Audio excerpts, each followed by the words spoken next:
नमस्कार, आप सभी का बहुत बहुत स्वागत है मैग्नेट ब्रेन्स पर। मैं पंकज तिवारी। तो आज हम लोग पढ़ने वाले हैं अनुवाद भाग 4। कौन सा? वयम वर्णमाला पठामः। तो जितने भी हमारे विद्यार्थी हैं सबसे पहले वीडियो को लाइक कर देंगे और अपने दोस्तों तक शेयर जरूर कर देंगे। जिसने भी चैनल को सब्सक्राइब नहीं किया है वो चैनल को सब्सक्राइब जरूर कर लेंगे। भारत का एकमात्र ऐसा प्लेटफॉर्म मैग्नेट ब्रेन्स है जो आपको 100% फ्री एजुकेशन दे रहा है। 100% फ्री एजुकेशन के साथ साथ मैग्नेट ब्रेन्स प्रोवाइड कराता है 2 प्लेटफॉर्म। एक तो मैग्नेट ब्रेन्स इंग्लिश मीडियम और magnet brains Hindi medium. Hindi medium पर कक्षा 6वीं से लेकर के कक्षा 12वीं तक का Delhi board, Bihar board, UP board, MP board, Rajasthan board, इन सभी बोर्डों का पाठ्यक्रम बिल्कुल और बिल्कुल फ्री दिया जाता है क्वालिटी कंटेंट के साथ। और इंग्लिश मीडियम जहां आप लोग अभी पढ़ रहे हैं, यहां केजी से लेकर के 12 क्लास तक की संपूर्ण कक्षाओं का संपूर्ण पाठ्यक्रम बिल्कुल और बिल्कुल फ्री दिया जाता है, वो भी क्वालिटी कंटेंट के साथ। तो फिर देर किस बात की? चैनल को करिएगा सब्सक्राइब और वीडियो को करिएगा लाइक। एक बात ध्यान रखना है कि कक्षा 6वीं से लेकर के 12वीं तक के हिंदी मीडियम और इंग्लिश मीडियम के नोट्स भी प्रोवाइड कराए जाते हैं। वो नोट्स जो आपकी परीक्षा में अच्छे से अच्छे और बेहतर से बेहतर नंबर लाने में आपकी मदद करेगा। तो नोट्स की जानकारी लिंक इन डिस्क्रिप्शन बॉक्स में नीचे जाएंगे वीडियो के, तो आपको ई नोट्स और ई बुक्स 2 आइकन मिलेंगे, उसकी संपूर्ण जानकारी वहां से प्राप्त हो जाएगी। ध्यान रखेंगे, आज का हमारा ये टॉपिक रहेगा, देखिएगा, कक्षा 6वीं संस्कृत वयम वर्णमालाम पठामः, प्रथमा पाठः अनुवाद भाग 4। चलिए शीघ्रता करिएगा और आपको बहुत अच्छे से इनको पढ़ना है, क्योंकि ये आप जब पढ़ लेंगे तभी आप अभ्यास कार्य को भी कर पाएंगे। इसका एनसीईआरटी जो सॉल्यूशन है वो आप इसके बाद, इसमें सबसे पहले लिखा है, आपकी बुक में भी लिखा हुआ है कि वयम शब्दार्थान जानीमः। वयम मतलब हम सब, शब्दार्थान माने शब्दों को, जानीमः माने जानते हैं। ठीक है, और हम सब अब यहाँ पर क्या करेंगे? शब्दों को जानते हैं। चलिए देखते हैं। सबसे पहले लिखा हुआ है पित्राज्ञा। क्या लिखा है? पित्राज्ञा मतलब पितुः आदेशः, पिता की आज्ञा या पिता का आदेश, पिताजी की आज्ञा। अब यहां इन्होंने 4 खंड बांट दिए हैं। देखिए, पहले में संस्कृत का शब्द, फिर संस्कृत से उसका अर्थ दिया है, फिर यहां हिंदी में अर्थ दिया है, और यहां पर मातृभाषया अर्थम लिखन्तु, मातृभाषा में अर्थ लिखना है। देखिए, जहां हिंदी का अर्थ है वही लगभग हमारा मातृभाषा का अर्थ होता है। तो ये आपका ये पूरा कॉलम खाली है आपकी उसमें बुक में, तो ये मैंने आपको यहां लिख करके दिया है, आप देखते जाइए। ठीक है, लिखा हुआ है लाकृति, लृ वर्णस्य आकृति, लाकृति। ठीक, लृ वर्ण की आकृति और लृ वर्ण का रूप, और इसे हम कहेंगे कृष्ण के समान आकृति, अर्थात जो टेढ़ी आकृति होती है वो लृ आकृति, लाकृति। लाकृति शब्द कृष्ण का पर्यायवाची भी होता है। फिर इसके बाद अर्णवः, यहाँ समुद्र, अर्णव को क्या कहते हैं? हम समुद्र कहते हैं, और सागर शब्द दिया हुआ है जिसे समुद्र के रूप में हम लोग जानते हैं। फिर यहाँ दिया हुआ है उष्ट्रा। उष्ट्रा को हम इसका संस्कृत में अर्थ देखें तो क्रमेल कहा। ठीक, और इसको हम ऊंट कहते हैं। ऊंट, इसको हम मातृभाषा में भी ऊंट ही कहते हैं। वाह्यम दिया हुआ है तो जिसे वही, स्थितम अर्थात बाहर स्थित, वाहरी। ठीक, तो बाहर। ठीक, फिर इसके बाद दिया हुआ है ग्रहणम, स्वीकरणम धारणम, अर्थात ग्रहण कर लेना, ले लेना, स्वीकार करना या पकड़ना, अपनाना। ठीक, यदि हम उसको ग्रहण कर लेते हैं, अपना लेते हैं, तो वो अपनाना कहलाता है। ठीक, इसके बाद हम लोग आगे बढ़ेंगे। ऐसे आपको शब्दार्थ मिलेंगे। ये वाला कॉलम आपका खाली है, विशेष रूप से आपको यही जानना है। ठीक है, ये तो आपकी बुक में आपको मिल जाएंगे। फिर इसमें लिखा हुआ है वज्रम। वज्रम का मतलब होता है इंद्रस्य आयुधम हीरकम। इंद्र के, जो हमारा इंद्र का शस्त्र है, इंद्र का अस्त्र है, उसको हम कहते हैं वज्रम। ठीक, इसे हीरकम भी कहते हैं, इंद्र का शस्त्र या हीरा। ठीक, तो इंद्र का विशेष शस्त्र, ध्यान रखना, इंद्र का विशेष शस्त्र है जो महर्षि दधीची की हड्डियों से, अस्थियों से बनाया गया था। ठीक है, तो उसे कहते हैं हम इंद्र का विशेष शस्त्र। फिर इसके बाद लिखा है दृष्टा। ठीक, दृष्टा शब्द है यह पश्यति, देखने वाला। दृष्टा, देखने वाला क्या कहलाता है? दृष्टा कहलाता है। और इसके बाद शब्द दिया हुआ है देखने वाला। फिर इसके बाद अगला शब्द दिया हुआ है ब्रह्म। क्या लिखा है? ब्रह्म मतलब परमात्मा। ब्रह्म का मतलब परमात्मा, जिसे कहते हैं परमेश्वर, ईश्वर। देवाः सृष्टेः पूज्याः शक्तयाः विभूतयः च। ठीक, सृष्टेः पूज्याः शक्तयाः विभूतयः च, संसार की पूजनीय शक्तियां एवं विभूतियां, जिन्हें हम देवाह कहते हैं। ठीक, संसार में जितनी भी पूजनीय और शक्तियां हैं और विभूतियां हैं उन्हें हम पूज्य देव के नाम से जानते हैं। ठीक, फिर इसके बाद लिखा हुआ है ऋषि। क्या लिखा हुआ है? ऋषि। इसे कहते हैं मंत्र दृष्टा। मंत्र दृष्टा का मतलब तपस्वी। ऋषि जितने होते थे वो तपस्वी होते थे, और इसका मातृभाषा में हम मुनि कह देते हैं। ठीक, साधु संत भी कह देते हैं। प्रगति, जिसे हम कहते हैं उन्नति। ठीक, तो इसको हम विकास, क्या? विकास। फिर इसमें भी हम कहेंगे विकास। ठीक, ध्यान रखना। तो ये हमारे क्या है? ध्यान रखना, उन्नति की ओर पथ पर ले जाना, आगे बढ़ने की ओर हमें क्या करना? अग्रेसित करना हमारा कहलाता है प्रगति। फिर इसके बाद अगला शब्द दिया हुआ है हमारा शब्द ब्रह्मचारी। विद्या संयम व्रति। विद्या संयम व्रति, विद्या व संयम व्रत रखने वाला। विद्या व संयम व्रत रखने वाला मतलब इंद्रियों को वश में करना, इंद्रियों को वश में करना, अपने ऊपर क्या करना? आत्मविश्वास के साथ रखना। ठीक, फिर इसके बाद जाह्नवी। क्या लिखा है? जाह्नवी। जहनो ऋषि पुत्री गंगा। जाह्नवी, गंगा का पर्यायवाची है जाह्नवी। ठीक, तो जहनु ऋषि की पुत्री गंगा। जहनोह ऋषि पुत्री गंगा मतलब जहनु ऋषि की पुत्री। कौन? गंगा, ऋषि पुत्री। इसे हम कहते हैं ऋषि पुत्री अर्थात गंगा। फिर इसके बाद लिखा हुआ है सप्तर्षि। क्या लिखा है? सप्तर्षि। सप्तानाम ऋषिणाम समूह। 7 ऋषियों का, महान ऋषियों का समूह है, अर्थात एकत्रित हो जाना, या सप्त मुनियों का समूह है, जिसे हम कहेंगे क्या? सप्त ऋषि। ठीक, फिर इसके बाद लिखा है ढक्का। ढक्का शब्द दिया है जिसका मतलब है डमरू। ढक्का का मतलब डमरू, जिसे हम कहते हैं हिंदी में ढोल, डंका, नगाड़ा, इसे ही हम कहते हैं बाजे या ढोल। इनको हम मातृभाषा में भी यही कहते हैं। फिर इसके बाद दिया हुआ है वित्तम। वित्तम का मतलब होता है धन। ठीक, धन, धन या पैसे, जिसे हम लोग कहते हैं रुपया। ठीक, तो इसे मातृभाषा में अलग अलग मातृभाषाएं हैं। देखिए आपके यहाँ पर भी इनको कुछ अलग प्रकार से कहा जाता है। जो ढोल नगाड़े होते हैं इनके आपके यहाँ क्या कहते हैं मुझे कमेंट सेक्शन में जरूर देना, क्योंकि हर जगह अलग अलग मातृभाषा होती है। जो माता के द्वारा सिखाई जाए उसे मातृभाषा कहते हैं। जो क्षेत्र विशेष की भाषा होती है वो मातृभाषा कहलाती है। जो बच्चा, जो शिशु सबसे पहले सीखता है उसे मातृभाषा कहते हैं।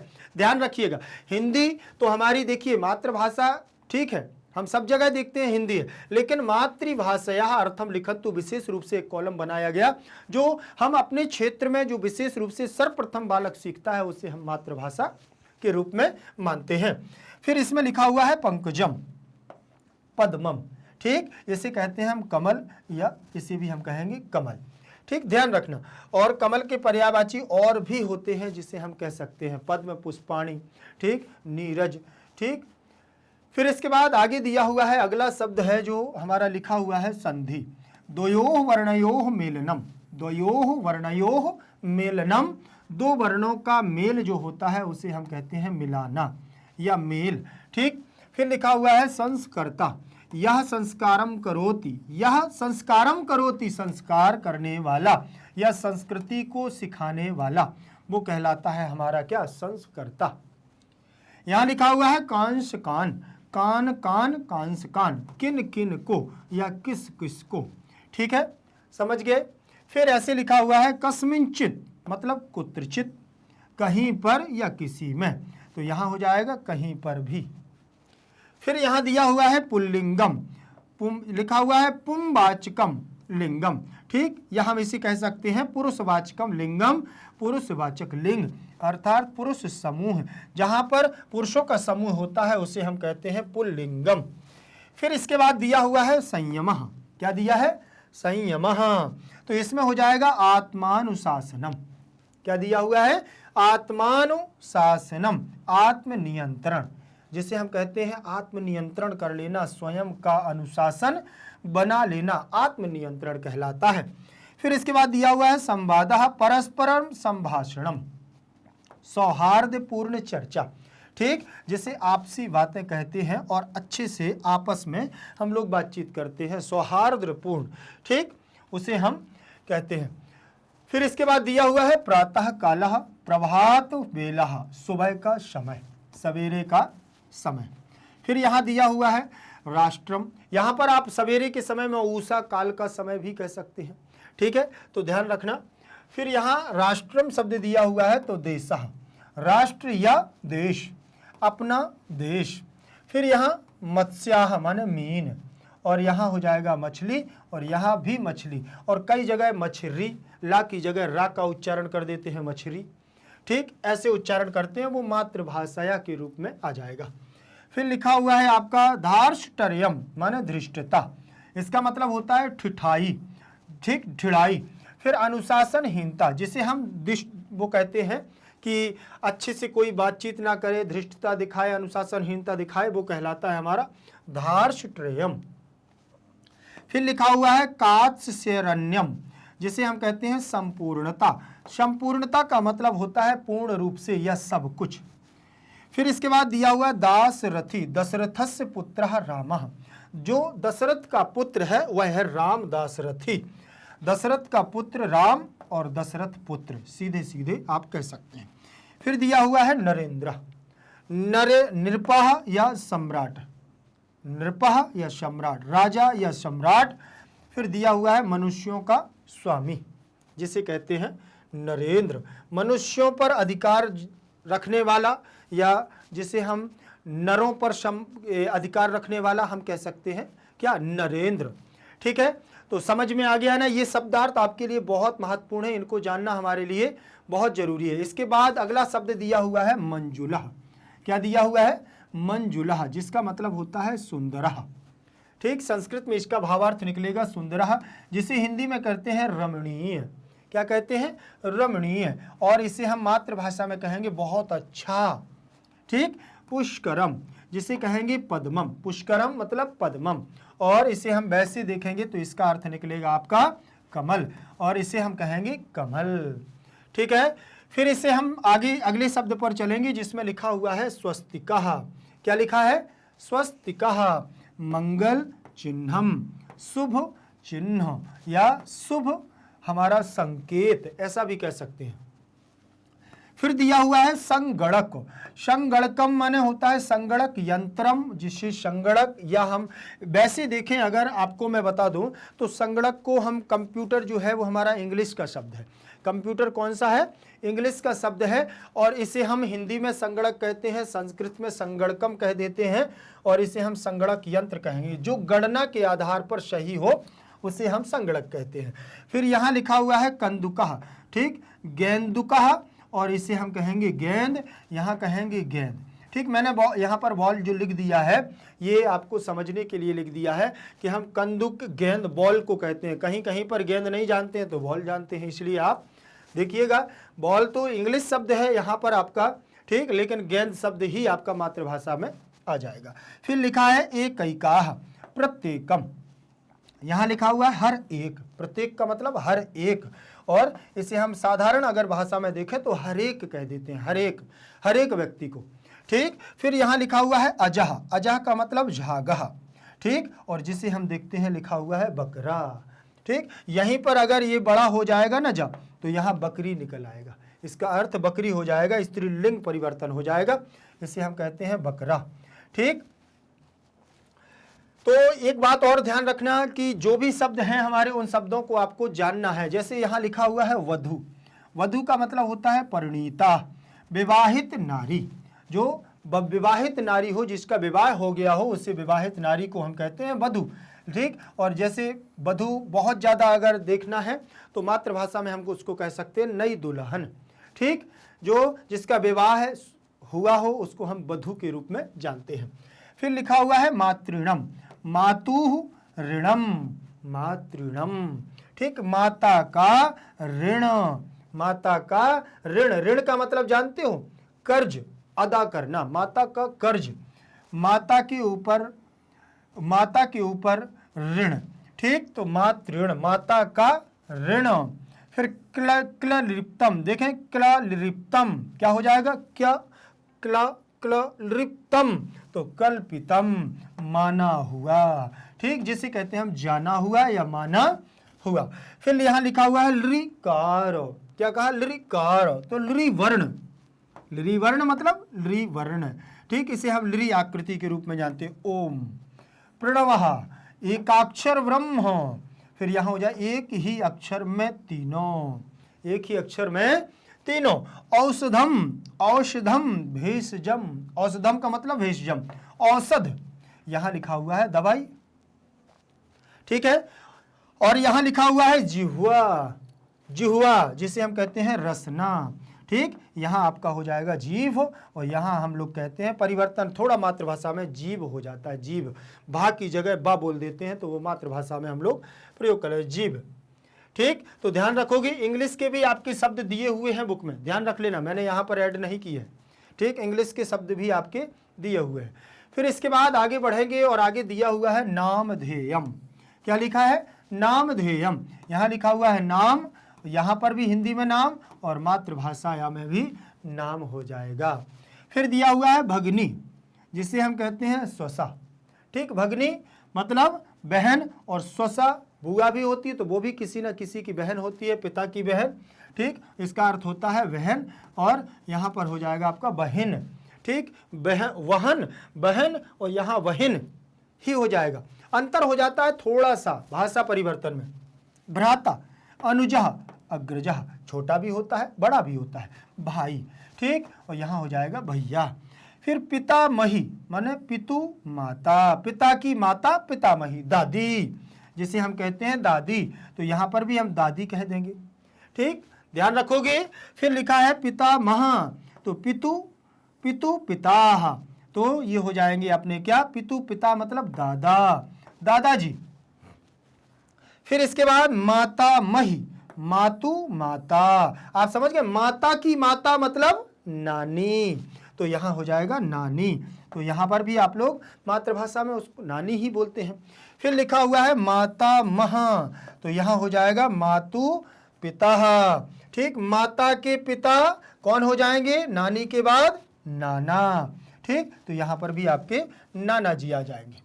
फिर ध्यान रखना, फिर इसके बाद और शब्द दिए हुए हैं जिसमें लिखा हुआ है सुश्री, जिसमें लिखा है कुमारी, तो यहां पर भी कुमारी और यहां कुंवारी, ठीक। कुमारी और कुंवारी हम लोग मातृभाषा में कुंवारी बोल देते हैं। फिर इसके बाद लिखा है श्री, लक्ष्मी सुंदरता, लक्ष्मी सौंदर्य या लक्ष्मी देवी। यहां पर दिया हुआ है उपाधि, इसको कहते हैं विशिष्टता, किसी चीज की उपाधि धारण करना, विशिष्टता, योग्यता, विशेषता, और इसे हम विशेषता ही बोलेंगे। फिर इसके बाद प्रथम नाम, क्या लिखा है, प्रथम नाम, जिसे कहते हैं मुख्य नाम, मुख्य नाम, तो यहां हो जाएगा आपका पहला नाम या पहला नाम हो जाएगा।